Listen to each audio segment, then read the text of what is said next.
নিয়মিত উন্নয়ন কর্মকাণ্ড পরিচালনার পাশাপাশি সংস্কারের উদ্যোগ বাস্তবায়নে অনেকটা বাধ্য হয়ে উচ্চ সুদের ঋণের দিকে ঝুঁকছে অন্তর্বর্তী সরকার। স্ট্যান্ডিং কমিটির বৈঠকে অনুমোদন দেওয়া হয় সর্বোচ্চ 6% সহ উচ্চ সুদের প্রায় $2 বিলিয়ন ঋণ নেওয়ার বিষয়টিও। তবে এসব ঋণের ঠিকঠাক বাস্তবায়নের উপর জোর দিয়েছেন বিশ্লেষকরা। শেখ হাসিনা সরকারের রেখে যাওয়া ভঙ্গুর অর্থনীতির গতি ফিরেছে অনেকটাই। একদিকে সংস্কার, অন্যদিকে উন্নয়ন কর্মকাণ্ড চালিয়ে নেয়া আর সরকারি অন্য খাতের ব্যয়ে অর্থের যোগান অন্তর্বর্তী সরকারের এখন বড় চ্যালেঞ্জ। অর্থনীতির চাপ সামলাতে ব্যাংক খাত সংস্কার সহ 7টি প্রকল্প বাস্তবায়নে নেওয়া হচ্ছে $2 বিলিয়ন ঋণ, যা চূড়ান্ত করেছে অর্থ মন্ত্রণালয়, যার বড় অংশ আসছে এডিবি থেকে $140 কোটি।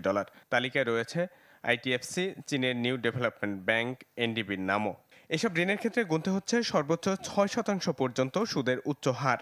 কোনো একটা দেশে বিনিয়োগ করলে সেখানে কিন্তু ডিসপিউট তৈরি হতে পারে। কোনো ডিসপিউট তৈরি হলে এই ডিসপিউটটা সেটেল করার উপায়গুলো কতখানি ট্রান্সপারেন্ট এবং এগুলো এফিশিয়েন্টলি করা যাবে কিনা, তাহলে তারা একটা কনফিডেন্স পায়। এখন পর্যন্ত কিন্তু আমরা সেরকম কোনো বাস্তবসম্মত এবং জোরালো কোনো পদক্ষেপ দেখি নেই যে দেশজ সম্পদ বাড়াতে হবেই বা বাড়ানোর চেষ্টা করা হচ্ছে।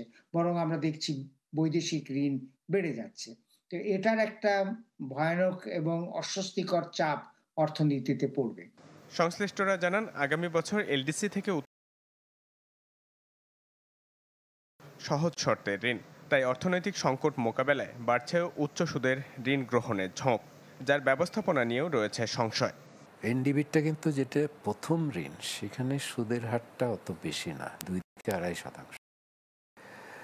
আর বাকিগুলোর ক্ষেত্রেও এগুলো এসওএফআর ভিত্তিক এবং আগামীতে এসওএফআরটা কমার সম্ভাবনাটাই বেশি।